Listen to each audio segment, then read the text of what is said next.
श्रीमद् भागवत की कथा को प्रहलाद चरित्र के बाद की कथा से कहा जा रहा है।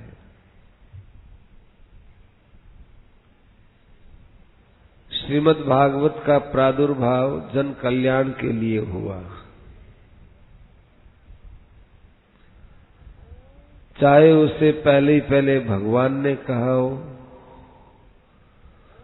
चाहे उसके बाद ब्रह्मा जी ने कहा हो, चाहे उसको नारद जी ने कहा हो, चाहे व्यास जी ने कहा हो, चाहे सुखदेव जी ने कहा हो, चाहे परीक्षित ने सुना हो, चाहे संकर्षण ने कहा हो, सनत कुमार ने सुना हो, सांख्यायन ने सुना हो, पराशर ने सुना हो, मैत्रेय जी ने सुना हो, और चाहे विदुर जी ने सुना हो। भागवत व्यापक है और भागवत करुणा से कृपा से प्रकट हुआ महापुराण है और केवल लोक हित में लगा रहने वाला है। इस भागवत को सुनते हुए कभी इतिश्री नहीं होती, कहीं भी इतिश्री नहीं होती। कानों से सुनते हैं, परंतु भागवत में गोता लगाने वाला व्यक्ति, भागवत को सुनने वाला व्यक्ति अपने मन ही मन में इसको खूब रमाता रहता है, इसका आस्वादन करता रहता है। जिन किन्हीं को भी भागवत एक बार हाथ में लग गई, उन्होंने इसे छोड़ी नहीं।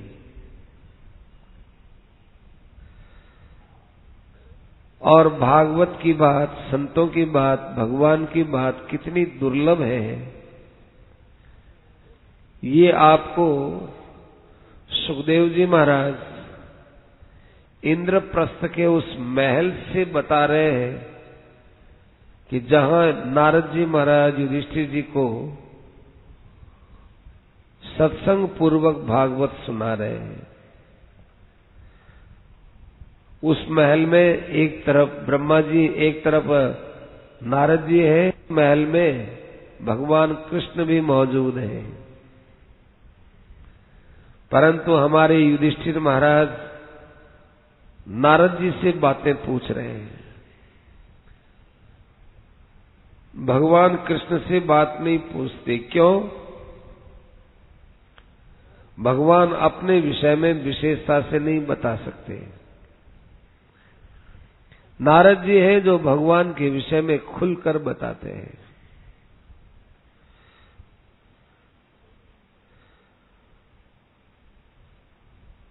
भगवान के सामने बैठे हुए प्रहलाद चरित्र सुनाया, नृसिंह भगवान का उपाख्यान सुनाया। हमारे युधिष्ठिर महाराज बहुत प्रसन्नता में डूबे। भगवान कितने प्रसन्न हुए होंगे, भगवान ही जाने, क्योंकि प्रहलाद चरित्र से भगवान को बहुत आनंद का अनुभव होता है। भगवान बहुत प्रेम से कथा सुन रहे, बीच में नहीं बोले। उनके बीच में अब हमारे युधिष्ठिर महाराज प्रश्न कर रहे हैं नारद जी से, इस भावना से प्रश्न कर रहे हैं कि जीवन में सत्संग मिलना बड़ा मुश्किल है। ध्यान देना, अब जो नारद जी से युधिष्ठिर महाराज प्रश्न करेंगे, उन प्रश्नों का पीछे के प्रसंग से कोई संबंध नहीं है, बिल्कुल अलग है। कोई नृसिंह भगवान से कोई संबंधित प्रश्न नहीं, कोई प्रहलाद जी से संबंधित नहीं, कोई हिरण्यकश्यप से संबंधित नहीं। जो नारद जी बता रहे थे उनसे संबंध में कोई प्रश्न नहीं है, एक अलग ही प्रश्न है। ये अलग प्रश्न यहां क्यों है? क्योंकि ये भागवत में 7वां स्कंद है ये वासना स्कंद कहलाता है। जीवों की जैसी वासना होती है, उन वासना के अनुसार उसका शरीर होता है। वासनामयम वपुर नृणाम। हिरण्यकश्यप की कैसी वासना है, जरा आपने सुना ही होगा। बातें तो बड़ी ज्ञान की करता था कि आत्मा नित्य है, अचल है, स्थानों के समान है, सर्वव्यापक है, सर्वद्रष्टा है, परंतु वो तपस्या करता है विष्णु से बैर करने के लिए। तो आसुरी वासना वाले कितने भी अच्छे से अच्छा काम करें, उनकी वासना आसुरी वासना, वो वासना नहीं बदलती। देखो, ऊपर से किया हुआ काम हमारे भीतर की वासना को नहीं बदलता। इधर हमारे प्रहलाद जी महाराज हैं और भगवान नृसिंह है, इनकी वासना, प्रहलाद जी की वासना है वो भक्त वासना है, और नृसिंह भगवान की वासना है वो भगवत वासना है। भगवान की वासना कैसी पवित्र होती है। हिरण्यकश्यप का कल्याण किया। प्रहलाद जी की वासना कैसी प्रबल है कि कितना कष्ट झेला पर भगवान की निष्ठा नहीं छोड़ी। और हमारे हिरण्यकश्यप ऐसे निकले कि उन्होंने अपनी वासना की बात से ब्रह्मा जी को ठग लिया। देखो, इस 7वें स्कंद में बहुत विचित्र विचित्र बातें मिलती हैं। 15 अध्याय है। शुरू के 5 अध्याय में आसुरी वासना है, और 6ठे अध्याय से 10वें अध्याय तक भक्त की और भगवान की वासना है। प्रहलाद जी के मन में ये बात है कि जो मुझे ज्ञान मिला हुआ वो सब बालकों को मिले। तो गुरु जी से अवकाश प्राप्त होते ही वे सबको शिक्षा देने लगे, और देने नहीं लगे, उसका ऐसा प्रभाव पड़ा कि सभी प्रहलाद जैसे भगवान के भक्त हो गए। और जब प्रहलाद जी के मन में ये आया कि भाई मुझे डरा धमका करके भगवान से विमुख करने का एक दुस्साहस कर रहे हैं हमारे पिता हिरण्यकश्यप, तो अविचल रहे, दृढ़ रहे। वज्रादपि कठोराणि मृदूनि कुसुमादपि। भगवान के भक्त होते हैं वो अपने सिद्धांत में वज्र के समान कठोर होते हैं। और इधर नृसिंह भगवान, उनकी सबसे विचित्र वासना ये थी कि हिरण्यकश्यप के सिंहासन पर स्वयं बैठ करके और उसको खाली करके प्रहलाद जी को बैठाया। और दूसरी बात है कि भगवान की वासना क्या होती है, जो भक्त की वासना होती है वही भगवान की वासना है। देवता लोग भगवान से खूब प्रार्थना कर रहे थे कि महाराज इस हिरण्यकश्यप के संकट से हमको मुक्त करो। तो भगवान ने कहा मेरे हाथ की बात नहीं है। जब इसके यहाँ प्रहलाद का जन्म होगा और उस प्रहलाद के साथ अत्याचार करने से इसका पाप बढ़ेगा, तब जाकर के मैं अवतार लूंगा। सब अवतार भगवान अपने संकल्प से लेते हैं, लेकिन नृसिंह भगवान का अवतार है वो भगवान अपने भक्त के संकल्प से लेते हैं। सत्यम विधातुम निर्जिभृत्य भाषितम।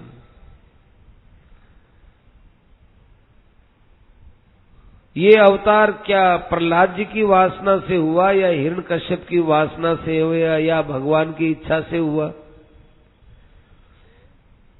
किसकी बात कहे? परंतु हिरण्यकश्यप जो है वो जब प्रहलाद का संग करता है तो उसके मन में एक भावना आती है कि भगवान सब जगह है तो इस खंबे में क्यों नहीं दिखते। देखो संत संग का फल कितना विचित्र है, कितना आसुरी भाव से ग्रस्त है हिरण्यकश्यप। परंतु जब वो प्रहलाद जी के निकट आया है, प्रहलाद जी ने कहा कि अपने अंदर के शत्रुओं को जीतो, ये ज्ञान की बात आज पहली बार बोल रहे हैं। इससे पहले प्रहलाद जी ने भगवान की भक्ति के विषय में और के विषय में बताया, परंतु हिरण्यकश्यप ने उसके ज्ञान को स्वीकार नहीं किया। आज हिरण्यकश्यप स्वयं प्रहलाद के सन्मुख हुआ है। इतने दिन तक प्रहलाद जी स्वयं हिरण्यकश्यप के पास जाते थे, लेकिन पाठशाला में उन बच्चों की स्थिति देखी तो उसके बाद प्रहलाद जी के पास स्वयं हिरण्यकश्यप आए और हिरण्यकश्यप ने ललकारते हुए कहा कि जानते नहीं मैं कौन हूं कि साहब पहले अपने शत्रुओं को जीतो आप। ये प्रहलाद जी के साथ व्यक्तिगत सत्संग हुआ हिरण्यकश्यप का। उसके बाद उसने सीधा प्रश्न किया कि मैं तुम्हें मारता हूं, देखे तुम्हारे भगवान कैसे तुमको बचाते, खंबे में क्यों नहीं दिखते। तो भगवान उस खंबे में से ही प्रकट हुए। हिरण्यकश्यप की वासना क्या हुई, खंबे में हो तो दिखे। तो हिरण्यकश्यप की वासना क्यों हुई, प्रहलाद की वासना से हुई। हमको ये शिक्षा देती ये कथा कि अच्छे महापुरुष के साथ यदि हमारा संबंध हो तो हमारी कैसी भी आसुरी वासना हो, कैसी बुरी वासना, वो वासनाएं पवित्र हो जाती है। और भगवान कैसे दीन दयालु है। प्रहलाद जी ने कहा कि महाराज एक वरदान चाहता हूं, मेरे पिता ने आपकी बहुत निंदा की, बहुत आपसे बैर विरोध किया, मेरा पिता का कल्याण होना चाहिए। कि 21 पीढ़ी तर गई तेरे पिता की, 21 पीढ़ी है नहीं अभी, 21 पीढ़ी नहीं है। प्रहलाद के हिरण्यकश्यप हुए कश्यप ऋषि से, कश्यप की संतान थी, दिति के गर्भ से हुए, और कश्यप जी थे मरीचि से पैदा हुए, मरीचि ब्रह्मा जी से हुए, और ब्रह्मा जी भगवान से हुए। कह रही इसकी 21 पीढ़ी तर गई। क्या भगवान की विलक्षण वासना है। इन सब बातों से हमारे युधिष्ठिर महाराज इतने मंत्र मुग्ध हो गए कि सत्संग के द्वारा कितना बड़ा अज्ञान खुलता है जीव का। जैसे लाखों वर्षों का अंधकार किसी गुफा में हो और एक दिया सलाई करते ही, टॉर्च करते ही वहां तत्क्षण प्रकाश होता है, ऐसे ही जन्म जन्मांतर का हमारा अज्ञान सत्संग में जाते कुछ घड़ी, कुछ पल में ही वो दूर हो जाता है। और ये सत्संग भगवान की कृपा के बिना नहीं मिलता। इसलिए युधिष्ठिर महाराज सब काम का छोड़ करके और नारद जी महाराज से आत्म कल्याण करने के लिए आगे अब नया प्रश्न करते हैं। देखो भाई, अब जो कथा चलेगी हमको मालूम है वो कथा आपको ज्यादा रुचिकर मालूम नहीं देगी, सबके लिए नहीं कहता हूं। आप में बहुत से सज्जन, बहुत सी माताएं बहनें ऐसी हैं जिनको की ज्ञान की बात, सत्संग की बात बहुत प्यारी लगती है, परंतु जब कथा भाग आता है तो एक अलग ही रस होता है। वो कथा भाग तो विशेष नहीं है, ज्ञान की बहुत चर्चा है इसमें। इसलिए अब इसको है जैसी कम करके निकल जाए तो ऐसा भी मन नहीं करता, क्योंकि ये वासना का स्कंद है ना, तो इसकी बातें सुनने से हमारी वासनाओं में सुधार होता है। गलत वासना है तो उनका शुद्धिकरण होता है, और अच्छी वासनाएं हैं तो उनकी पुष्टि होती है। एक संत ने ये बातें कही है, नारद जी ने ये उपदेश दिया है, युधिष्ठिर जी महाराज सुन रहे हैं, युधिष्ठिर के पास बैठे हुए भगवान सुन रहे हैं। भगवान, ये एक ऐसा प्रसंग है कि जिसके श्रोता स्वयं भगवान है। तो जो श्रोता इस कथा को बड़े मनोयोग से सुनेगा वो भगवान के साथ बैठ करके सुनने का लाभ लेगा। इसलिए आलस्य, तंद्रा, प्रमाद ये सब छोड़ करके आप लोग रुचि पूर्वक इसको सुने। कहीं हमारे कहने में गलती, अरे कहने वाले की तरफ मत देखना, कहने वाला तो जगह जगह गलती करेगा, ऐसी बात को कैसे वो समझा सकता है, समझ सकता है। सुखदेव जी महाराज की वाणी और वो वेदव्यास जी के द्वारा लिखी हुई, हम जैसे लोग क्या इसको समझ सकते हैं।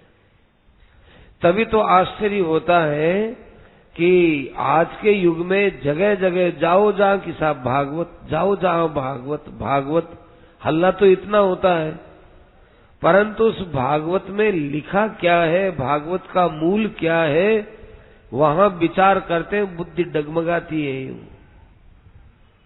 पता ही नहीं चलता है कि ये प्रसंग क्यों आए यहाँ। एक एक प्रसंग का एक एक के साथ बड़ा गहरा संबंध होता है। अब जिस भाषा में भागवत है उस भाषा का तो नामो निशान नहीं, ज्ञान ही नहीं। और इतनी भागवतें होती हैं, इतना भागवत का प्रचार है, आया थोड़ा सा मन में आया कि साहब भागवत की पोथी लेकर बैठ गए, अच्छा है, बढ़िया है, सत्शास्त्र का मनन अच्छा है, पर पहले अंदर तो मनन किया जाए, पहले उनको खूब अच्छी तरह से उसको घोटा जाए, पिया जाए, समझा जाए। अब ये भाषा ही इसकी ऐसी है, भागवत की भाषा है ना, है तो संस्कृत में, पर बहुत ललित संस्कृत है भागवत की।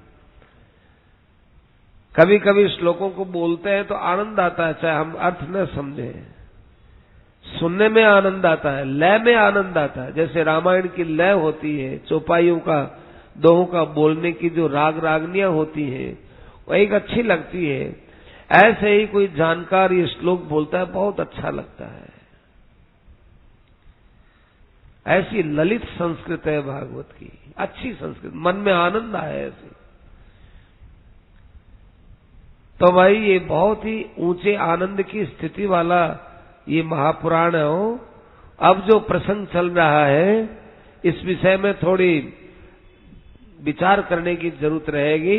ये 5 अध्याय थोड़े विशेष जो है ज्ञान के रहेंगे। आपको पहले ही कह देते हैं, आप जो है कस मसाना नहीं, आप ये प्रतीक्षा मत करना कि अब ये प्रसंग में अब दूसरी कोई कथा भाग चले।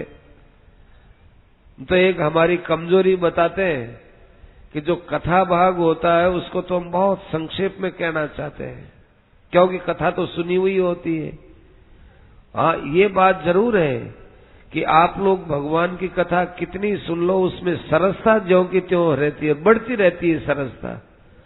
सुनी हुई होने पर भी सुनने से सरसता तो बढ़ती है, इसमें कोई संदेह नहीं है, परंतु विशेष विचार रहता है कि इस कथा में भाव क्या है और सत्संग की बात क्या है इसमें।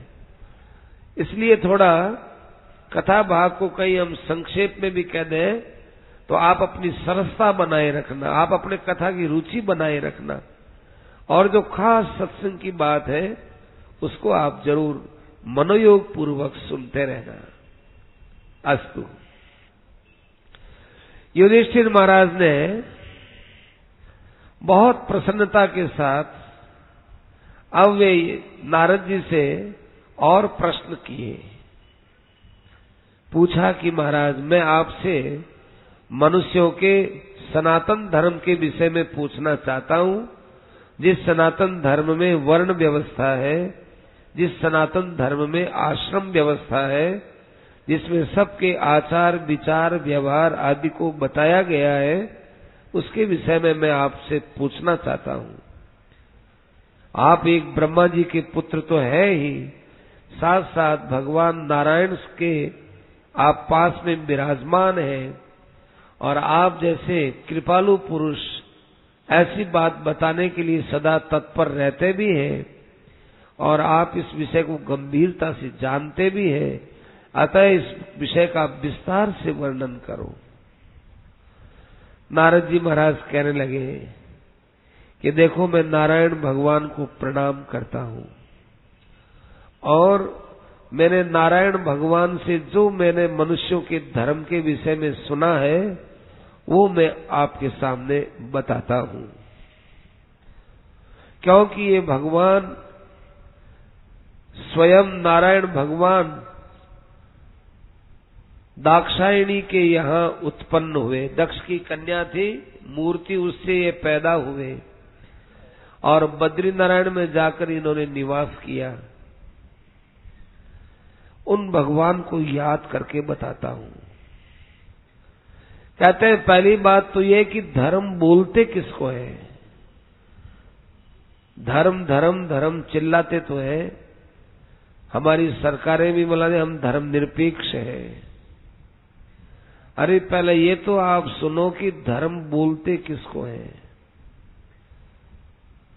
धर्म बोलते हैं या तो अभ्युदय निश्रेयस सिद्धि ही स धर्म है, जिससे लौकिक और पारलौकिक दोनों जगह जीव का लाभ होता हो, कल्याण होता हो, इस लोक में लाभ मिले, परलोक में उसका कल्याण हो, ऐसा आचार विचार युक्त उपदेश धर्म होता है। और ज्यादा स्पष्ट किया कि वेद स्मृति सदाचार स्वस्य च प्रियमात्मनः एतत् चतुर्विधम प्राहु साक्षात धर्मस्य लक्षणम। वेद स्मृति सदाचार, महापुरुषों ने जो आचरण किया वो सदाचार। वेदों का अर्थ स्मृतियों में लिखा हुआ है और वेद स्वयं भी बोलते हैं। तीन तो ये चीज होगी। चौथा है स्वस्य च प्रियमात्मनः, जिसको करने के बाद हमारे अंदर आनंद की अनुभूति होती हो। चारों चीज एक साथ जिस काम में मिलती हो वो काम धर्म कहलाता है। वो हमारा कार्य, जैसे चोर है, चोर कुशलता पूर्वक चोरी करता है, उसको द्रव्योपलब्धि होती है, वो प्रसन्न तो हो गया, परंतु उसका कार्य वेद सम्मत है क्या? क्या उस कार्य को करने के लिए स्मृतियों ने आदेश दिया है क्या? क्या सत्पुरुष ने उसका आचरण किया है? नहीं किया तो ऐसा नहीं माना जाएगा। जिस काम को करने से हमारे मन में प्रसन्नता हो, सुखी हो, हम शांति मिले, परंतु साथ साथ में सत्पुरुषों ने भी उसका आचरण किया हो, शास्त्रों ने भी हमको कहा और वेद ने भी कहा हो, तब जाकर के वो विधान होता है।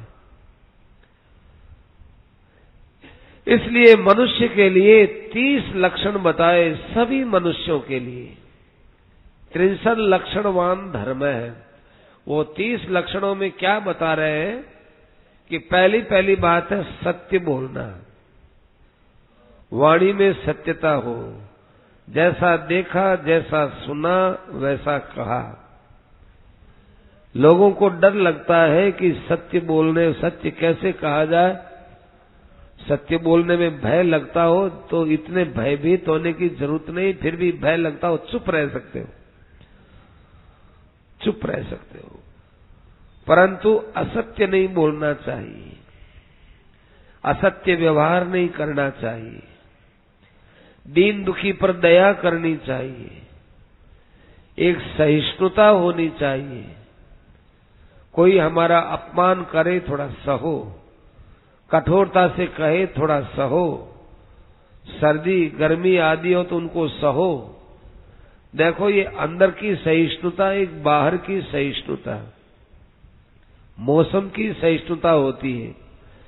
तो मौसम की सहिष्णुता को यथाशक्ति सहो, लेकिन अंदर की सहिष्णुता है उसको तो पूरे रूप से सहना चाहिए। सहने का अर्थ ये नहीं है कि किसी ने हमको कटु वचन कह दिए तो हम बोले नहीं, वापिस नहीं बोले, इसका अर्थ ये नहीं है।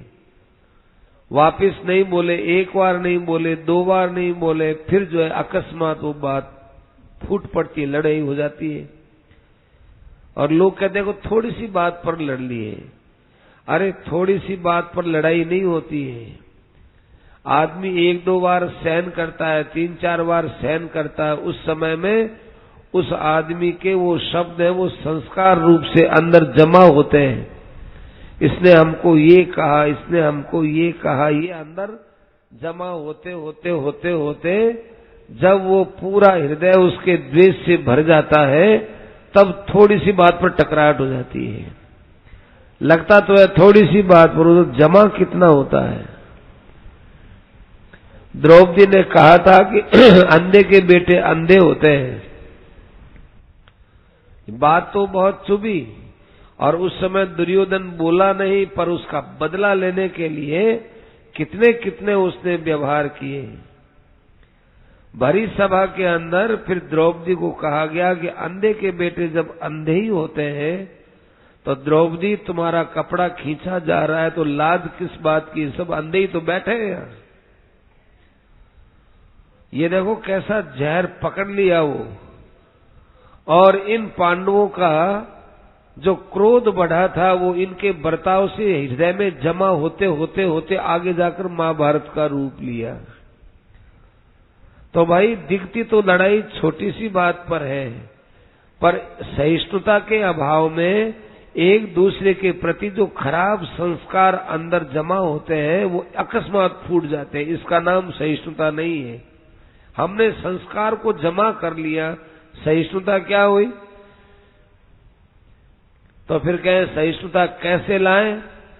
तो देखो कोई यदि कहता है, कोई हमारा अपमान कहता है, तो भाई उस बात को हंसी में निकाल दो, हंसी में निकाल दो, विनोद में निकाल दो, और अपने अंदर इस बात को आने मत दो कि इसने मेरा अपमान किया या इसने कुछ ऐसा किया। यही समझो कि मेरे भाग्य में था ऐसा, मैंने कभी अपमान किया, उसका फल है। अपने को ये हृदय में स्थान नहीं देना है। ऐसे अंदर से जागरूकता रहेगी, उसके संस्कार नहीं पड़ेंगे। अब बताओ, ऐसी ऐसी बातें बताइए। और अहिंसा रखो और ब्रह्मचर्य का पालन करो। ब्रह्मचर्य का अर्थ भी लोगों ने यही समझ रखा है कि स्त्री पुरुष अलग अलग रहे। ये इतना ही ब्रह्मचर्य नहीं होता, प्रत्येक इंद्रिय का ब्रह्मचर्य होता है। देखने में सावधान रहो, सुनने में सावधान रहो, चखने में सावधान रहो।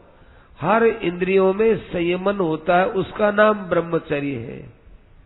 चाहे जैसा ही बोलेंगे, चाहे जैसा ही देखेंगे, चाहे जैसे ही रहेंगे, और फिर जो है स्त्री पुरुष अलग अलग रहेंगे, उसमें ही ब्रह्मचर्य ब्रह्मचर्य का पालन हो। ये ब्रह्मचर्य का पालन नहीं है।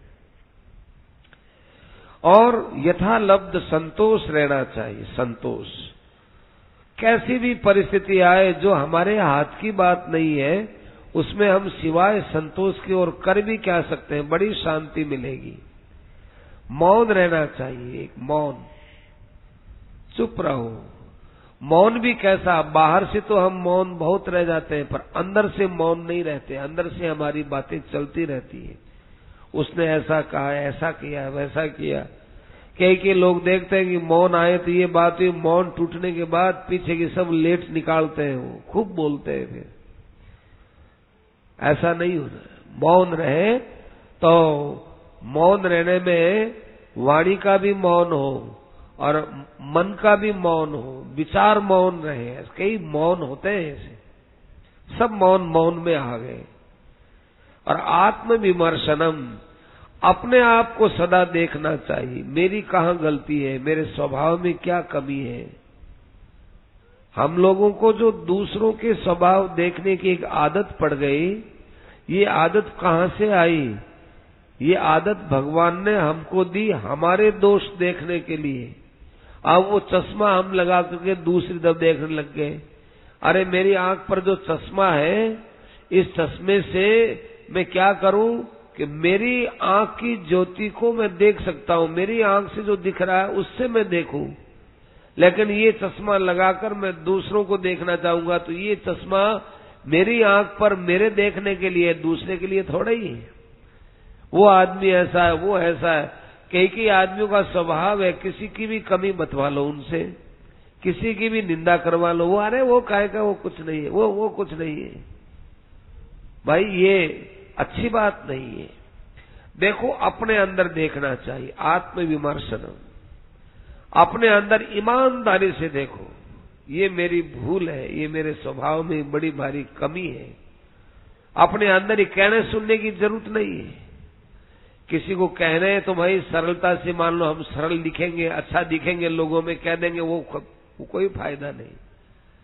हाँ, अपने परिवार में कह सकते हो, रात दिन जिनसे जो है काम पड़ता हो उनको कह सकते हो, देखो भाई स्वभाव में मेरे बहुत खराबी है, बात पर मुझे क्रोध आ जाता है, आप मुझे क्षमा कर देना, मेरा स्वभाव ऐसा ही है। मैं कोशिश करूंगा, ये भी बात नहीं कि मेरे स्वभाव को सहन करो आप, ये नहीं है, कोशिश करूंगा, लेकिन आप नाराज मत होना। कभी कोई गलती हो जाए तो अपने से बड़ों के चरणों में जाकर माफी मांगने में संकोच मत करो, क्षमा याचना, गलती हो गई हमसे। और वस्तु आदि का ठीक विभाग करो, अन्नाद्यादे सम विभाग है। हमारे परिवार में वस्तु हो, धन हो, संपत्ति हो, उसका यथोचित विभाग करो। ये मानो कि ये संपत्तियां इनके हिस्सेदारी की है। और बताया कि भगवान के विषय में सुनो, भगवान का नाम लो और भगवान के साथ मित्रता रखो, भगवान की सेवा करो, भगवान के दास बनकर के रहो और शरणागत हो जाओ। ये मनुष्य के धर्म है, सब मनुष्य के, चाहे ब्राह्मण हो, चाहे क्षत्रिय हो, चाहे वैश्य हो, चाहे शूद्र हो, चाहे कोई हो, चाहे हिंदू हो, चाहे मुसलमान हो, चाहे कोई ईसाई हो और चाहे कोई फारसी हो, यही धर्म है विशेषता से। सब जो है ये सबके लिए उपयोगी चीज है। और फिर बताया कि संस्कारा यदवत छिन्ना स द्विजोजो जगादयम। द्विज का अर्थ क्या होता है? जिसका दोबारा जन्म होता है, जिसका दो जन्म होता है वो द्विज होता है। द्विज, संस्कृत में द्विज बोलते हैं पक्षियों को और द्विज बोलते हैं ब्राह्मण, क्षत्रिय और वैश्य को।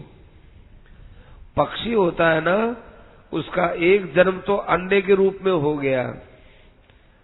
अब अंडा बाहर से दिखता है अपने को, देखते हैं अंडा पड़ा है ये, पर उसमें जीवत्व है। जब उसके मुंह, पैर, हाथ निकलते हैं उसमें से, तब जो है उसका एक जन्म और होता है, तो वो द्विज होता है। और इधर जो ब्राह्मण, क्षत्रिय और वैश्य है, ये गुरु गायत्री से दोबारा इनका जन्म माना जाता है। इसलिए बताया है कि जिनको जनेऊ का अधिकार है वे जब तक जनेऊ नहीं लेते हैं तब तक वे शूद्र के समान अपवित्र हैं। सशूद्रवत बहिष्कार्य है।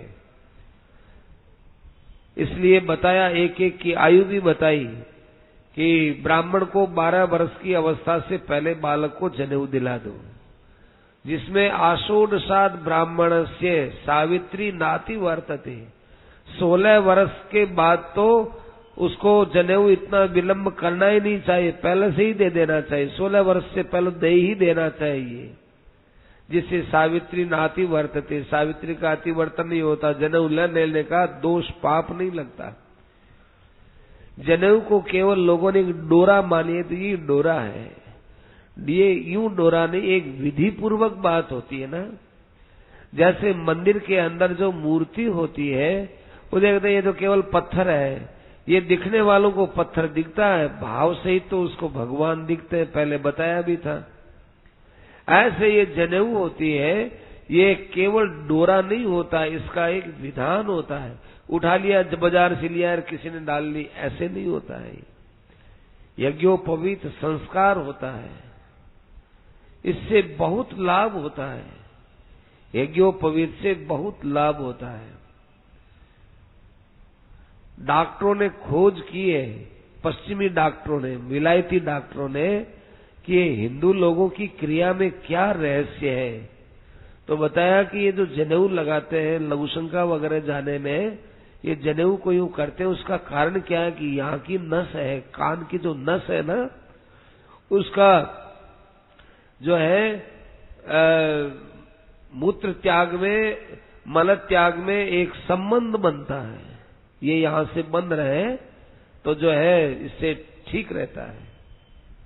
आप यदि देखो 5-6 घंटे यहां बैठे हो, आपका ये दायां पैर यदि सो गया, ये दायां पैर सो गया तो बाएं कान को आप यूं यूं यूं पकड़ के यूं करो, आपका उसी समय में आपके पैर में से झंझनाहट खत्म हो जाएगी। नहीं तो कई देर उठा नहीं जाए, बैठेंगे करेंगे, ऐसा नहीं। आप थोड़ी देर यूं 2-3 बार यूं कर लो, कान को थोड़ा सा अच्छी तरह से पकड़ करके, ये नस दबेगी आपका ये दायां ठीक। और बायां पैर सो गया, थोड़ा दायां पैर यूं कर लो, दायां कान यूं कर लो, बहुत जल्दी जो है पैर की शून्यता उतरती है। ऐसे बहुत उपाय हैं। तो ये जो जनेऊ है यज्ञोपवीत है, डोरा नहीं है। देखो यज्ञोपवीत में 3 भाग होते हैं। ये 3 भाग किस बात को बताते हैं कि ओंकार के अंदर त्रिमात्रा रहती है, ए, उ और मैं। और ये 3 जो जनेऊ है, उस जनेऊ की जो डोरी है, उस पूरी डोरी का माने तिलड़ा डोरी हो गई। अब उसको यूं यदि आप लपेटा दे हो तो कितना 384 होता है? 28, 28 दूनी 56, 28 384। ये जो है 84 इसकी ये गांठ आती है, 84 गांठ, 96 गांठ, 96 गांठ आती है। क्यों? कि वेद के अंदर 1 लाख मंत्र है, उसमें 80,000 तो कर्म कांड के हैं, 16 उपासना कांड के हैं और 4 ज्ञान कांड के हैं। तो जब ये 80 और 16 में हम लोग रहते हैं, तब जो है ये जनेऊ का अधिकार है। और जब वो संन्यास ले लेता है, ज्ञान कांड में चला जाता है, तब वे शिखा और सूत्र का त्याग कर देते हैं। फिर वे सन्यासी महात्मा होते हैं, वो शिखा और सूत्र दोनों का त्याग कर देते हैं। तो ब्राह्मण, क्षत्रिय और वैश्य के लिए जनेऊ लेना जरूरी है। अब आज के जमाने में कह देंगे ये जनेऊ ले लेते तो हम क्यों नहीं लेवे? भाई आपको जरूरत नहीं है। जनेऊ लेना कोई कल्याण में विशेष सहायक होता हो ऐसी बात थोड़ी है। जिनको जनेऊ लेने का अधिकार नहीं दिया है, उनके कल्याण में तो कोई बाधा डाली नहीं ना। भाई आप लोग वैदिक कर्म करते हो तो इसलिए आपको जरूरत है, और जो वैदिक कर्म के बिना ही अपना कल्याण कर सकते हैं, उनको लिए झंझट में पड़ने की जरूरत ही नहीं है। पर बहकाते हैं आजकल लोग, बहकाते हैं एक दूसरे को। देखो तो ये शास्त्रों के अंदर ऐसा तुमको जो है, तुमको ये स्थान नहीं दिया, तुमको वो स्थान नहीं दिया, ऐसे करके आपस में लड़ाते हैं। खुद जानते नहीं और दूसरों को जानने के लिए समझाते नहीं। ब्राह्मण के लिए जो है यज्ञ 6 कर्म होते हैं। यज्ञोपवीत के बाद अध्ययन करना और अध्ययन कराना, यज्ञ करना और यज्ञ कराना, दान देना और दान लेना, ये 6 ब्राह्मण के कर्म होते हैं। और वैश्य के और क्षत्रिय और वैश्य के इनमें से 5 कर्म होते हैं। यज्ञ करना और यज्ञ कराना, अध्ययन करना और अध्ययन कराना, और दान देना। पर दान लेना ये वैश्य नहीं करता, कैसा ही भूखा हो बढ़िया कभी दान लेना नहीं चाहेगा। और जो है क्षत्रिय कभी भी किसी के माथे तो होकर के खाना नहीं चाहेगा। संकट आएगा तो आ जाएगा, बहुत संकट आए, पर नहीं किसी का हक का या किसी का जो है दान लेना इनको बिल्कुल पसंद नहीं है। ये सहजात प्रवृत्ति है। और उसके अलावा सबकी एक अपनी अपनी आजीविका की वृत्ति बताइए। सबकी अलग अलग आजीविका की वृत्ति रहेगी तो समाज में प्रेम बना रहेगा। ब्राह्मण को अलग वृत्ति से उसका निर्वाह हो, क्षत्रिय का अलग वृत्ति से निर्वाह हो, वैश्य का अलग वृत्ति से निर्वाह हो, शूद्र का अलग वृत्ति से निर्वाह हो। ब्राह्मण अपना काम करे। देखो ब्राह्मण की वृत्ति सबसे कठिन बताई है। लोग कहते हैं कि ब्राह्मणों के हाथ में ग्रंथ था इसलिए ब्राह्मण को बहुत ऊंचा बता दिया। ऐसा पक्षपात ऋषि मुनि यदि करते तो इनकी वाणी का आदर नहीं होता। ब्राह्मण की वृत्ति के लिए क्या लिखा है हो कि ब्राह्मण की वृत्ति है वो शालीन वृत्ति हो, यायावर वृत्ति हो, वार्ता वृत्ति हो, शीलोंछन वृत्ति हो। निर्वाह, वृत्ति का मतलब निर्वाह, खेत काटने के बाद जब उस खेत में फसल निकल गई, सब अपने अपने घरों में चले गए, फसल लेकर के बोरियां भर भर करके घरों में ले जा करके अनाज रख दिया। उसके बाद जो बचा हुआ होता है वो ब्राह्मण लेता है। अनाज मंडी में बोरियां बिखरी पड़ी है और जितना बिक गया, बच गया सो बच गया। वो कापोती वृत्ति या वो शिलोंछन वृत्ति होती है, वो ले हो, या यायावर वृत्ति, घर घरों में जाकर के वो मांग के ले आओ, और या फिर वार्ता वृत्ति है, कर्मकांड करवाओ, उसके द्वारा जो मिले उससे निर्वाह करो। ये ब्राह्मण की आजीविका के साधन बताए। और जो वैश्य होता है, वैश्यस्तु वार्ता वृत्तिश्च, वैश्य होता है वो वस्तु को लाए ले जाए, इसमें जो उसको लाभ हो जाता है बस वो उसमें अपना निर्वाह कर सकता है। वो भी कितना बताया कि एक सीमित उसके ऊपर लाभ, कि भी लाने में ले जाने में जो खर्चा लगा, उसके बाद थोड़ा निर्वाह का अपना खर्चा हो। निर्वाह के लिए जितना मुनाफा ले सकते उतना मुनाफा लेना चाहिए, ज्यादा नहीं लेना चाहिए। और राज्य आदि करने के बाद प्रजा की रक्षा करे, राज्यो वृत्ति प्रजा गोप्तु, प्रजा की रक्षा करे। उस प्रजा के ऊपर जो टैक्स वगैरह लगाए तो उसके द्वारा अपना निर्वाह हो, बस उतना ही होता है, बाकी सब प्रजा की सेवा में लगाए। सबकी वृत्तियों में त्याग है, ऐसा उसको रहना चाहिए। ब्राह्मण के लक्षण किए कि ब्राह्मण के अंदर स्वाभाविक ही श्रम, दम, तप, तितिक्षा आदि ये स्वाभाविक होते हैं। देखो ये ब्राह्मण है ना, ये सुबह पहले सर्दियों के अंदर 3-4 बजे नहाने की बात आएगी, आराम से नहा लेंगे। परंतु धीरे धीरे जो जो जातियों में नीचे थोड़ा दूसरे रूप बनता है, उतना जल्दी वो कर नहीं सकते। आज के जमाने की भी बात है। देखो जिद की बात नहीं, स्वाभाविकता की बात है। ब्राह्मण के अंदर दया भाव रहता है, अच्युतात्मत्वम और भगवत बुद्धि रहती है। ऐसे क्षत्रिय के अंदर शौर्य पराक्रम होता है और ब्राह्मणों का भला चिंतन करना चाहता है। वैश्य होता है, उसकी भगवान में, देवता में, गुरुजनों में एक विशेष आदर की वृत्ति रहती है, आस्तिकता रहती है और उसमें क्रियाशीलता रहती है। वैश्य कभी भी निराश होकर के नहीं चलता कि अब हमारे पास पूंजी नहीं, अब हम क्या व्यापार। उसके अंदर नया नया उत्साह पैदा होता है। शूद्र होता है, उसमें विनम्रता रहती है। वो कभी चोरी चपाटी करना अच्छा नहीं मानता और अपने स्वामी के साथ कभी भी कपट करना उसको अच्छा नहीं लगता। सत्य बोलता है, शूद्र के लिए बात आई। और गाय और ब्राह्मण की रक्षा में वो आधी रात के लिए भी सिर कटाने के लिए तैयार रहता है। गाय ब्राह्मण की रक्षा के लिए पहले आगे आता है। ये तो चारों की बात बता दी। अब बताते हैं, अब स्त्रियों के धर्म बताते हैं, क्योंकि पुरुषों के द्वारा जो क्रिया होती है वो अपने ढंग की, स्त्रियों का कुछ अपना अलग ही होता है। माने स्त्रियों की जाति तो अपने अपने पति के अनुसार है ही, पर उनका कर्तव्य कर्म कुछ और विशेष होता है। स्त्रियों का सबसे पहला कर्तव्य क्या है? स्त्रीणां च पति देवानां तत्शुश्रूषा अनुकूलता।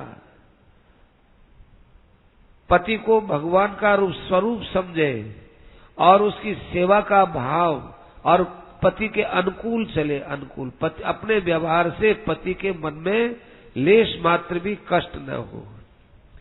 स्त्री को चाहिए कि अपने घर को साफ सुथरा रखे और स्वयं भी साफ सुथरी रहे और अपना श्रृंगार करके रहे। पर याद रखना, स्त्री का जो श्रृंगार होता है वो केवल घर घर में ही होता है। घर के अंदर ही गहना पहनो, घर के अंदर ही श्रृंगार करो, परंतु वो श्रृंगार करके और बाहर जाना ये स्त्री के लिए शोभा नहीं देता, क्योंकि स्त्री की स्वयं की शोभा ही घर में रहने में है। वहां वो अपना श्रृंगार करेगी तो श्रृंगार में श्रृंगार हो जाएगा। बाहर जाने पर स्त्री का जो श्रृंगार होता है वो श्रृंगार स्त्री की शोभा को घटाने वाला ही होता है। स्त्री को चाहिए कि वो अपने पति के सामने सत्य बात बोले, प्रिय बात बोले और प्रेम से उसको कहे। स्त्री को संतोष धारण करना चाहिए, संतुष्टा माने संतोष धारण करना चाहिए। पति की कितनी आमदनी है, पति का कितना धन है, उसमें अपने संतोष पूर्वक अपनी बात कह सकती है। लोलुपता न रहे, धर्म को जानने वाली हो और प्रिय वाणी बोले और सत्य वाणी बोले। अपने पति की सेवा में कहीं भी प्रमाद न आने दे। अब पति का स्वभाव कैसा है कैसा नहीं है उसके लिए नहीं बोलते। स्त्री को क्या लाभ होता है वो देखो साफ बोलते हैं, या पतिम हरि भावेन। जो स्त्री पति को भगवान की दृष्टि से देखती है वो पत्नी अब अगले जन्म में बैकुंठ में लक्ष्मी जी के साथ विराजमान होती है। पत्याश्रीरिव मोदते, लक्ष्मी जी जैसे प्रसन्न रहती है ऐसे उसको जो है प्रसन्नता मिलती है। और उसके पति है, पति को भी पत्नी के धर्म के कारण से उसको ऊंचा लोक मिल जाता है। पति को कितना बड़ा जो है आपके अंदर सामर्थ्य है, माताओं बहनों में बहुत बड़ा सामर्थ्य है। बहुत सी ऐसी माताएं बहनें हैं, भाई लोग हैं ऐसे। भाई लोग कहते हैं कि भाई हम लोग तो कोई सत्संग वत्संग में कोई न तो रुचि रखते थे, न हमारी कोई श्रद्धा थी, न कथाओं में श्रद्धा थी, न हम तो बस खाओ पियो और आओ और जाओ यही में थे। हमारी घरवाली ने हमको सत्संग में लगाया। बहुत कम ऐसे जो है पुरुष होंगे या स्त्रियां होंगी, बहुत कम ऐसी स्त्रियां हैं कि जो ये कहेंगे कि हमको घर वालों ने सत्संग, हमारे पति ने सत्संग में लगाया। ऐसे कहने वाले कम होंगे। लेकिन पतियों को सत्संग में लगाने वाली बहुत सी माताएं बहनें हुई है। कई तो रो पड़ती है अपने पति का सत्संग में न आना, इधर रो पड़ती है, रोती है वो बैठ के, क्या करे हमारे पति सत्संग नहीं करते। कितनी अच्छी अच्छी बातें मिलती हैं, भागवत में बातें, गीता में बातें, रामायण में बातें, सत्संग में बातें हम सुनती हैं, हमारा जी कचोटता है। अरे हमारे पति क्यों नहीं बैठते, वो भी बैठते तो ठीक था। ऐसे उनके मन में एक वेदना होती है। वो वेदना भगवान सुनते हैं, वो स्त्रियों की वेदना, वो वेदना काम करती है। कभी न कभी वो पति के ऐसी बात लग जाती है कि वो भी फिर सत्संग में आ जाते हैं। और बताया है कि भाई पति है वो जो है स्त्री का भी पूरा ध्यान रखे। स्त्री यदि कोई अपराध करती हो, आजकल तो कभी कभी भाई पुरुष इतने आसुरी वृत्ति पर उतारू हो जाते हैं कि पत्नी पर हाथ उठा लेते हैं। बड़ा भारी पाप है। गाय पर कोई आदमी हाथ उठाए, लात लगाए गाय के, वैसा पाप लगता है पत्नी पर हाथ उठाने का। पत्नी से यदि कोई गलती हुई, ज्यादा से ज्यादा यदि आप दंड दे हो तो आप पत्नी से मौन रहो। पत्नी के हाथ का भोजन मत करो, बस इतना ही कर सकते हो। वो इतना भी दुख कम नहीं होता है पत्नी को, बहुत बड़ी सजा है ये। सेठ जी जयदयाल जी गोविंदका जी थे, उनकी माता के सामने एक बार उनकी पत्नी कुछ बोल दी तो सेठ जी को पता चला, तो सेठ जी ने उनके हाथ का भोजन नहीं किया। सेठ जी कहते मैं मां तेरे हाथ का ही भोजन करूंगा। तो मां रोने लग गई। मां ने कहा बेटा तुझे मेरी बात माननी पड़ेगी। अब वो रोने लग गई, सेठ जी के घर से थी वो। बहुत दुख हुआ उनको। तो फिर सेठ जी की मां ने कहा मैं तुझे आज्ञा देती हूँ जयदा, तू अपने पत्नी से ही भोजन करेगा, राजी हो जा, क्षमा कर दे उसको। उम्र भर तक फिर कभी भी सेठ जी की इच्छा के विरुद्ध वो कभी कुछ नहीं बोली और अपने सासू जी के सामने कभी कठोर नहीं बोली कि बोलेंगे कुछ हो जाएगा तो ये भोजन नहीं करेंगे हमारे हाथ का। और सासू जी ने भी कभी उनको नहीं कहा अपनी बहू को, बाद में ऐसी बात कही नहीं कि कहेंगे तो ज्यादा इस पर नाराज हो जाएगा, ये मैं चाहती नहीं हूं। इस पर नाराज हो बेचारी पर, ऐसा मैं चाहती नहीं हूं। तो आपस में प्रेम बना रहा। सासू और बहू का जो प्रेम होता है वो घर में एक बहुत मिठास लाने वाला होता है। सासू को भी समझना चाहिए कि मुझे तो इस बहू से पलट करके ही चलना है। बहू को देखना चाहिए कि मेरे भाग्य में जैसी भी सासू है, मुझे तो सेवा करनी और मुझे इनसे लेना क्या है। मैं यहाँ सेवा के लिए आई हूँ, मैं कोई यहाँ आदर प्राप्त करने के थोड़ी आई हूँ। देखो, जिसके भीतर में जितना त्याग होगा उसके मन में उतनी शांति मिलेगी। त्यागा शांतिरनंतरम। सासू की कड़वी बात को सहो। देखो गृहस्थ में कैसे रहे, ये पुस्तक है महाराज जी की। महाराज जी ने तो बहुत पुस्तकें लिखाई है, जिसमें सबसे ज्यादा बिक्री इस पुस्तक की हुई है, गृहस्थ में कैसे रहे। कई मुसलमानों ने वो पुस्तक पढ़ी है और मैं कह नहीं सकता हूं वो पत्रिका कौन सी है जिस उसमें उस मुसलमान की टीका टिप्पणी आई है इस पुस्तक के ऊपर, गृहस्थ में कैसे रहे। इस पुस्तक पर कहा कि देखो कितनी अच्छी बात लिखी है। उस मुसलमान ने प्रशंसा की, एक अच्छा लेखक, उसने पढ़ा तो मुसलमानों ने भी वो पुस्तक पढ़ी, अच्छा लगा उनको। कि घर गृहस्थ तो सबके ही होते हैं ना, और सबके घरों में कुछ न कुछ टचर पचर चलती रहती है। उन बातों को मनन करने से बहुत लाभ होता है। एक महाराज जी कहानी बताते थे कि एक 7 भाइयों का परिवार साथ में ही था। तो सबसे छोटी जो स्त्री आई, बहू आई, उसने देखा कि यहाँ तो देवरानी में, जेठानी में, सासू में, सब में आपस में टचर पचर चलती है। मन में एक दूसरे को देखकर प्रसन्नता नहीं होती है और काम धंधा इनका चलता ठीक है। अब वो छोटी छोटी बहू आई, उसने देखा कि भैया मुझे कैसे रहना है, मैं कैसे इनके साथ में समन्वय पूर्वक रह सकती हूँ। तो उसके माँ बाप ने पहले से ही अच्छी शिक्षा दी थी कि देखो बेटा, तुम्हें अपना परिवार संभालना है, उनके साथ समन्वय रखना है। तुझे कोई भी अपने परिवार की जो है कमी की बात हमको नहीं कहनी है और हमारी कभी कोई प्रशंसा तुमको अपने ससुराल में नहीं करनी है। सबसे पहले प्रेम का कारण यही होता है। अपने पीहर की प्रशंसा स्त्री को अपने ससुराल में नहीं करनी चाहिए और अपने ससुराल की कोई कटती बात वो पीहर में नहीं कहनी चाहिए। ऐसी बात है। तो कई शिक्षा दी। करते करते वो जब घर में आई तो वहां देखा कि वो देवरानी जेठानी सब आपस में जो है काम करने में संकोच करती है, परिंदा भरने में संकोच करती है, झाड़ू निकालने में लड़ती है, बर्तन मांजने में लड़ती है। तो उसने खूब सोच विचार करके कहा कि भाई रोटी का काम तो मैं करूंगी, रोटी मैं बनाऊंगी। अब रोटी बनाना सबसे मुख्य काम था। तो वो रोज रोटी के लिए बैठ जाए बनाने के लिए। तो माँ ने कहा कि बेटा तू ही तो बनाती है, तू छोटी है, तू कोमल है, देख तो सबका नंबर आएगा। नहीं माँ, भोजन कराने का बड़ा पुण्य होता है। ऐसे करके वो जो है महिमा बताने लगी। तो जो है माँ ने देखा कि अरे ये तो करती है तो भाई ऐसी सारी महिमा तो यही ले लेगी। फिर देवरानियों ने, उसके सब जेठानियों ने मिलकर के विचार किया कि नहीं भाई तू अकेली रोटी नहीं बनाएगी, हम भी बनाएंगे। चलो अच्छी बात है। अब वो रोज पानी भरने लग गई। ऐसे करके सारा काम वो खुद करने लगी। तो उसके प्रति एक तो सबके मन में प्रेम हो गया और सबके मन में करने का उत्साह हो गया।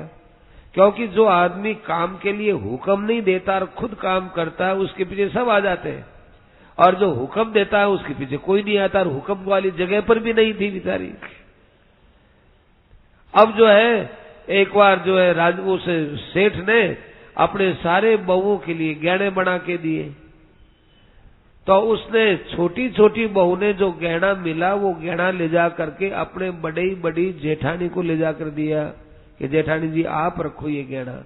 कि अरे मेरे को भी मिला है, हम क्यों रखे? नहीं नहीं, आपके बच्चे बड़े हैं, मेरे तो अभी बच्चे हुए भी नहीं है और होंगे, बड़े होंगे, समय लगेगा। आपके बच्चे बड़े हैं, शादी के लायक हो रहे हैं, तो आपके ये गहना काम मेरे क्या काम आएगा? मैं तो नहीं रखती। तो ऐसा करने से सारे परिवार में बहुत प्रेम हो गया। तो त्याग से और सेवा से प्रेम बढ़ता है। इसलिए बताया कि धर्मज्ञा, दक्षा, संतुष्टा, अलोलुपा पत्नी होनी चाहिए। ये तो हो गई घर गृहस्थ की बात। अब कहते हैं कि गृहस्थ से आदमी ब्रह्मचारी में जाता है, ब्रह्मचर्य आश्रम में जाता है, तो वहां देखो बच्चों को कैसे रखना चाहिए। अब देखो आजकल बच्चों को खूब बढ़िया कपड़ा पहनाते हैं, बचपन से उनको शौकीन बना देते हैं, बचपन से ही वे बहुत आराम और सुख भोग के अंदर वो पलते हैं, जिससे उनके आगे बड़ी कठिनाई आती है, आगे उनमें फिजूल खर्ची का स्वभाव बनता है। दिन का कुछ पता नहीं, भाई आज यदि खूब पैसा है और ये पैसा सदाई बना रहेगा, ये जरूरी थोड़े है। पर इसलिए बच्चों के लिए बताया कि बच्चों को गुरुकुल में निवास रखो और कम से कम उनके पास में कपड़े हों। अब गुरुकुल तो आजकल रहे नहीं, अपने घर में भी बच्चों को रखो तो साधारण कपड़े पहनाओ, उनको बहुत अच्छे स्टैंडर्ड के खर्चीले कपड़े मत पहनाओ। जूतों की जोड़ी, बच्चों की जूते के लिए सुना हमने 100 रुपए की जोड़ी आती, 100 रुपए की एक जोड़ी बच्चे के लिए। छोटा बच्चा है, इतना सा पैर है, उसे 100 रुपए की जूती आती है। इतना आप यदि शौकीन बना देंगे, फिर वो बच्चा आगे क्या करेगा। इसलिए उनको जो है कम खर्चीला स्वभाव बनाओ, बच्चों से पूछो। और दूसरी बात है, बच्चों की ज्यादा रुचि होती है खाने पीने की, तो बच्चों को पहले से को बेटा तुम्हारे कोई भी खाने के मन में आए तुम हमको बोल दिया करो, तुम बाजार में खाने की आदत मत रखना, तो वो घर में बना दो। लेकिन हमने सुना कि जब रविवार का दिन आता है तो क्या होटल में खाने जाते हैं, ताकि होटल में विशेष खाने को आनंद मिलता है, ऐसा सुना हमने। वहां विशेष मिलता है, आज भोजन यहाँ नहीं करेंगे, आज चला के होटल में करेंगे। अब बताओ वो छोटा सा बच्चा अभी से ही आदत पड़ेगी। अब होटल में आप देख लो भाई कैसे आदमी होते हैं, क्या कैसे उनका व्यवहार, क्या खान पान, कैसी पवित्रता, वो तो अब आपसे छिपी हुई नहीं है। तो गुरुकुल के अंदर बच्चों को भेजते थे तो वहां पर वो दूसरे के नियंत्रण में रहते थे। छोटा बच्चा होता है उसमें माँ की ममता बहुत होती है, और जिसमें ज्यादा ममता होती है वो वस्तु अपवित्र होती है। माँ बच्चे का बहुत प्यार करती है, उस प्यार में बच्चा जो है अपना स्वभाव खराब कर लेता है। इसलिए बच्चे के लिए बताते थे, पहले गुरुकुल में रहते थे तो गुरुजनों के नियंत्रण में रहते थे, उनके पास ममता नाम की तो चीज होती नहीं, वो तो केवल बच्चे का हित ही करते थे। हित और ममता का भाव ये दोनों एक साथ नहीं चल सकता है, एक साथ चल नहीं सकता है। और गुरुकुल के अंदर जब बच्चे रहते थे तो गुरु सुदृढ़ सौहृद है, अपने गुरुजनों में सुदृढ़ प्रेम होना चाहिए, अध्यापकों के प्रति सुदृढ़ प्रेम होना चाहिए। सुदृढ़ प्रेम क्या, इसका अर्थ क्या, कभी गुरुजी हमको डांट दे बिना गलती के तो ऐसा नहीं कहना चाहिए कि आज हमको गुरुजी ने बिना मतलब डांट दिया। यदि कभी कोई गुरुजन प्रताड़ना भी देते हैं, कान भी मरोड़ते हैं, कोई शारीरिक दंड भी देते हैं, तो आजकल तो भाई उनके पेरेंट्स हैं, उनके परिवार के लोग हैं, वो आकर के सीधा ही उपालम देते हैं कि हमारे लड़के को आपने क्यों मारा, कि आपका लड़का पढ़ता नहीं पढ़ता तो नहीं पढ़ता, आपने क्यों मारा, उसके बेचारे मुश्किल हो जाए।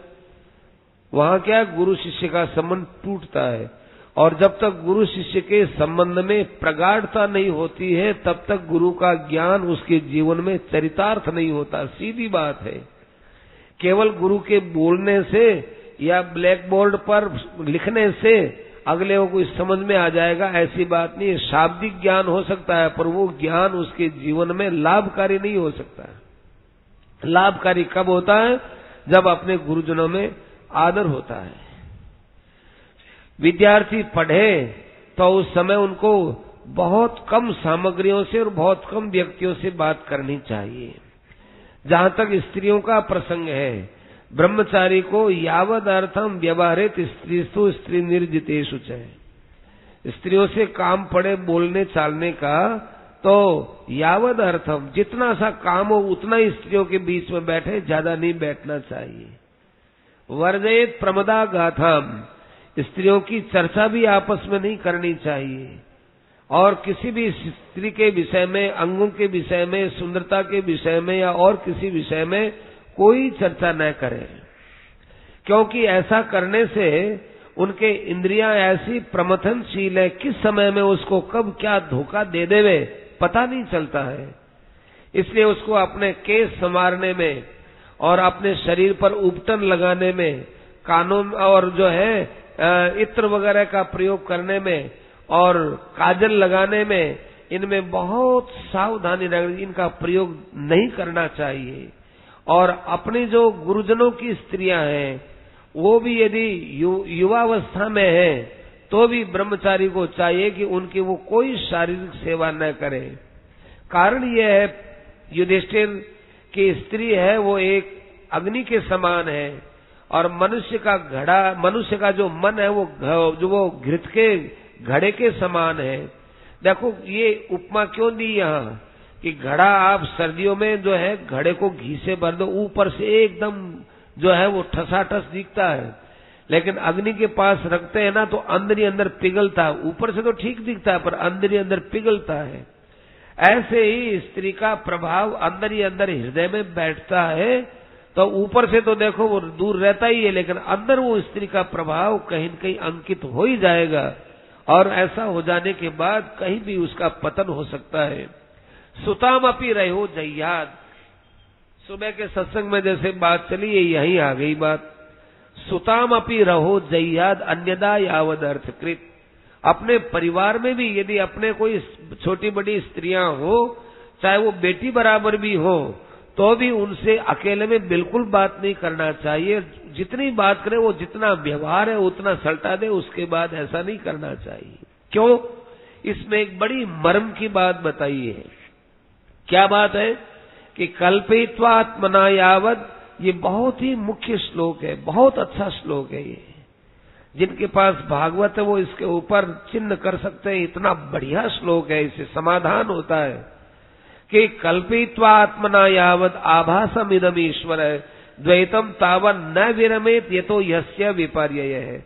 जब तक मनुष्य के बुद्धि में ये भोग्या है, मैं भोगता हूँ, ये भोगने का और भोग्या का भाव जब तक मिटता नहीं है, एक आत्म तत्व में स्थिति नहीं हो जाती है, आत्म रूप में जब तक सबको नहीं देख लेता है, तब तक इसके लिए विपर्यय माने उल्टा पुल्टा काम होने का बिल्कुल डर रहता ही रहता है। इसलिए द्वैत बुद्धि जब तक समाप्त न हो, कौन स्त्री है कौन पुरुष है, ये सब व्यवहार से ऊपर उठ के एक आत्म तत्व में स्थित रहे, तब तक भाई जो है तब तो कोई बात नहीं है, नहीं तो कहीं के उल्टा पुल्टा काम हो सकता है। इसलिए बहुत सावधान रहे। कैसे एक हितैषी के समान हो उपदेश दिया है यहाँ, जैसे कोई बड़ा भारी हित भाव जिनमें भरा हुआ हो, ऐसा हित का भाव स्पष्ट और साफ बिना राग लपेट के बात कही है। और भी बताया है कि जो है माला पहनना है और सुगंधी चीज लेना है, अपने शरीर को अलंकृत करना है, ये बिल्कुल त्याग देना चाहिए।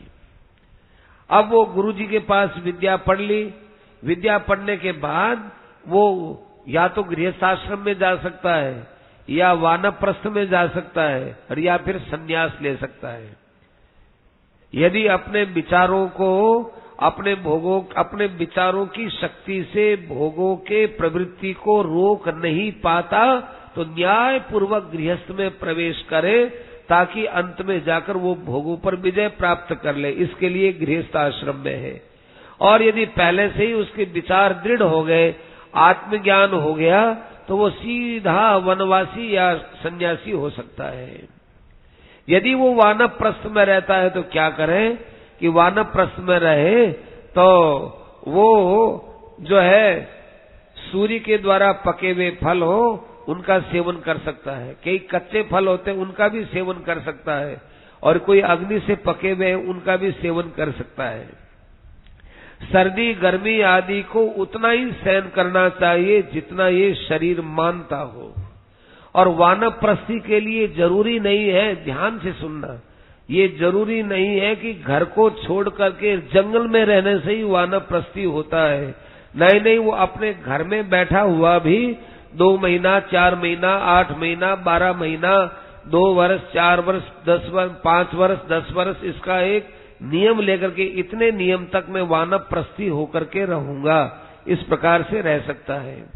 उस वानप्रस्थी जीवन में उसको हर वक्त आन्विक शिक्षान से विद्यायाम, उसको सत्संग की विद्या में, आत्म कल्याण की विद्या में ही लगे रहना चाहिए। और उसको ये विचार करना चाहिए कि जो हमारा ये कारण आत्मनि अग्नि समारोप्य संन्यस्य अहम ममतात्मताम, अपनी ममता, अपनी अहंता, इन सब को अपने आत्मा के अंदर लीन कर दे। यदि मेरा स्वरूप है तो आत्मा ही है, और यदि मेरी ममतास्पद कोई चीज है, ध्यान देना, यदि मेरे पास ममतास्पद कुछ है तो आत्मा ही है। ऐसी अहंता ममता आत्मा में रखे। और आकाश आकाश के साथ एक है, ये पहले भी बताया था। ये बहुत जो है गंभीर बात और अच्छी बात, श्रेष्ठ बात है। आप ध्यान करो भगवान का।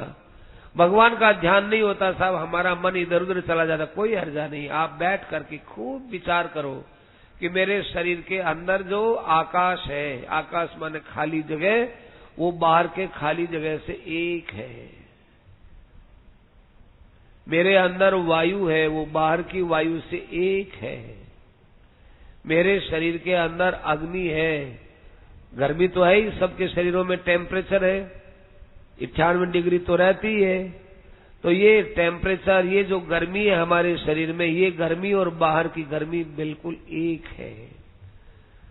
ऐसे ही बाहर का जल और इस शरीर का जलीय अंश एक है।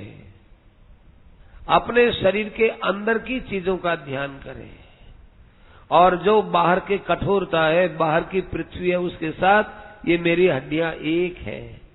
हमारे केश है, ये एक है, केश भी इसी में ही आते हैं, एक है ये। अब बताओ, ऐसे अपने शरीर को आपने 5 भूतों के विशाल रूप में एकता की दृष्टि से देख लिया, अब आपका स्थूल शरीर कहाँ रहा बताओ? बिल्कुल फ्रेश हो गए आप, एकदम ताजे हो गए। हम ये शरीर मैं हूं, ये भाव कहाँ रहा है? शरीर अलग हुआ ही नहीं, शरीर तो इनके साथ है। अब रही मन बुद्धि इंद्रियों की बात है, तो वाचम अग्नौ स वक्तव्याम इंद्रिय शिल्पम करावपि, जो हमारी इंद्रियां हैं उन इंद्रियों को तत्त देवताओं में लीन करो। देखो वाणी है वो अग्नि देवता से अभिव्यक्त होती है, तो वाणी को अग्नि में लीन कर दिया। ऐसे ही पैर है, इनके अंदर विष्णु का निवास है, तो अपने गति सहित उसको विष्णु में निवास कर दिया। हर इंद्रिय को अपने अपने क्रियाओं के साथ में अपने अपने देवता में लीन कर दिया, और फिर उन सबको मन में लीन कर दिया, और मन को चंद्रमा में लीन कर दिया, और फिर क्षेत्रज्ञ आत्मा में लीन कर दिया। अब कहते हैं ये आत्मा कैसा है कि आत्मा सर्वव्यापक है।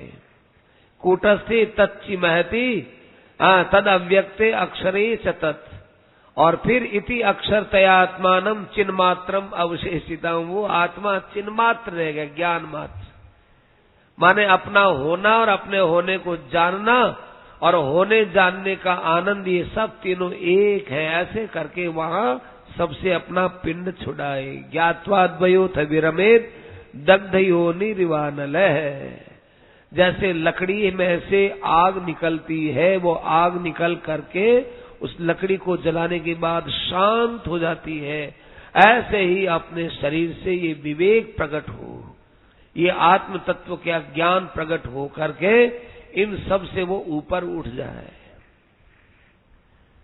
ऐसी बात बताई। और उसके बाद यदि और उसके मन में सामर्थ्य हो तो वो सन्यास आश्रम में चला जाए। अब एक बात है कि सन्यास में भी कई भेद होते हैं। यहां पर विशेष अवधूत कोटि के सन्यासियों की बात की। अवधूत कोटि, एक तो सन्यासी होते हैं आचार्य कोटि के, एक होते हैं अवधूत कोटि के, परमहंस कोटि के। तो आचार्य कोटि के सन्यासी होते हैं, उनके लिए अलग विधान है, और अवधूत कोटि के संत होते हैं, उनके लिए अलग विधान है। पर अवधूत कोटि का यहाँ वर्णन चल रहा है। कहा अकेला रहे, बिल्कुल किसी से कोई लेना देना न रहे, अपने अंदर भगवान की पूर्ण शरणागति और भगवान का विश्वास अपने अंदर रखे। आत्मानं च परम ब्रह्म सर्वत्र सद सन्मये, कार्य कारणात्मक जगत में सब जगह आत्मा का या परमात्मा का निवास है, इस बात को खूब समझे। और जागृत और स्वप्न की संधि में हमारे स्वरूप का स्थान है। एक क्रिया ध्यान देना, एक बहुत महत्वपूर्ण बात है, ये बहुत महत्वपूर्ण बात है। भागवत में केवल यही आया है बात, एक जगह और थोड़ी सी आई है, पर यहां विस्तार से यही आई है कि जो है दो क्रियाओं के बीच में जो एक अवकाश होता है जिसके बिना दूसरी क्रिया हो नहीं सकती, वहां अपना स्वरूप का दर्शन करें। जैसे ये मेरा हाथ है, यूं हिलाया, यूं हिलाया, तो एक स्थान से दूसरे स्थान पर गया, उसके बीच में एक बहुत सूक्ष्म स्पेस रहा है। उस स्पेस के बिना ये इधर नहीं हो सकता और इधर नहीं हो सकता। यूं जैसे झूला होता है, वो झूला झूलते हैं, यूं झूलते झूलते एक क्षण ऐसा आता है एकदम सीधा होता है, उसमें एक सूत का सो हिस्सा भी जो है उसमें फर्क नहीं पड़ता, एकदम सीध में आता है।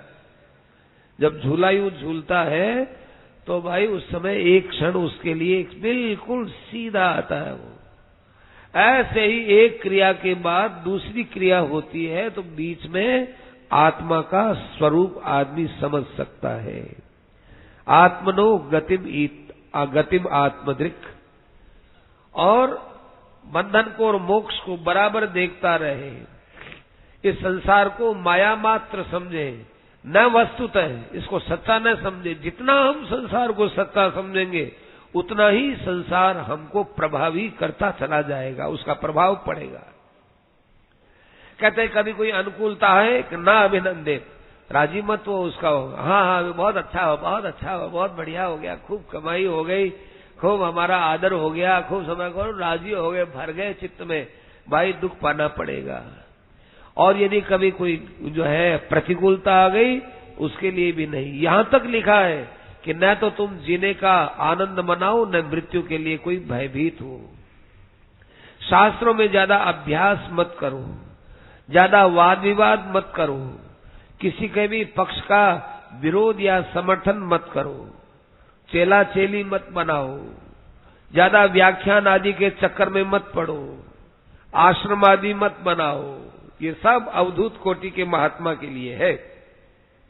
परंतु निर्मम निष्काम निरहंकार होना तो सबके लिए है, चाहे किसी कोटि का ही कोई सन्यासी हो, सबके लिए है। कहते हैं एक बार की बात है कि प्रहलाद जी महाराज एक बार कावेरी नदी के किनारे गए थे घूमने के लिए अपने मंत्रियों के साथ। वहां पर एक विशाल शिला थी, पत्थर की वृक्ष था, उसके नीचे शिला, उस पर एक बाबा जी लेटे हुए थे, बड़े मस्त बाबा जी। देखो संतों की मस्ती है ना, संतों की मस्ती दो जगह दिखती है, एक तो चेहरे पर दिखती है और एक चाल में दिखती है। चेहरा और चाल उनका बड़ी मस्ती का होता है। तो हमारे वो जो अवधूत कोटि के महापुरुष थे, वो दत्तात्रेय जी थे, उनको देखा प्रहलाद जी ने। प्रहलाद जी ने देख करके देखा, विचार किया कि हम भी कई दिन से यहाँ पड़ाव डाले हुए हैं, ये बाबा भी यहीं पर कई दिनों से पड़ाव डाले हुए हैं। बाबा तो बाबा ही है भाई, न तो इसके पास कोई सती सेवक आते, न कभी भोजन करते देखा गया है, बाबा बड़ा रिष्ट पुष्ट है। तो ये प्रहलाद जी महाराज गए, उनके चरणों में प्रणाम किया और बहुत नम्रता से पूछा कि महाराज मैं यहाँ आपके पास वहां दूर पड़ाव मेरा है और कई दिनों से आपको देख रहा हूं, आपको कभी खाते पीते नहीं देखा, पर चेहरे पर आपकी कोई उदासी नहीं है, बड़े मस्त मलंग हैं आप, आंखों में देखो कैसा तेज है, कैसा आपके प्रेम है, जैसे कोई खूब खाने वाले लोग होते हो ऐसा आपका शरीर है। तो इतने आप मस्ती में बैठे हुए हो, इतने आप आनंद में रहते हो, जबकि आपके खाने पीने का भी प्रबंध नहीं है, महाराज ये क्या कारण है इसका? तब वो बहुत प्रेम से मुस्कुराते हुए दत्तात्रेय जी महाराज कहने लगे कि प्रहलाद जी आपने भगवान की भक्ति की है ना, इस कारण से मैं आपसे थोड़ी बात कर लेता हूं, नहीं तो मैं तो दुनिया से बात करना भी जो है उचित नहीं समझता। क्या बात करूं? कबीरो जायो पूरब लो, म्हारी बोली लखे नहीं कोई, म्हारी बोली सो लखे, जो धर पूरब लो होए। दुनिया से क्या बात करूं?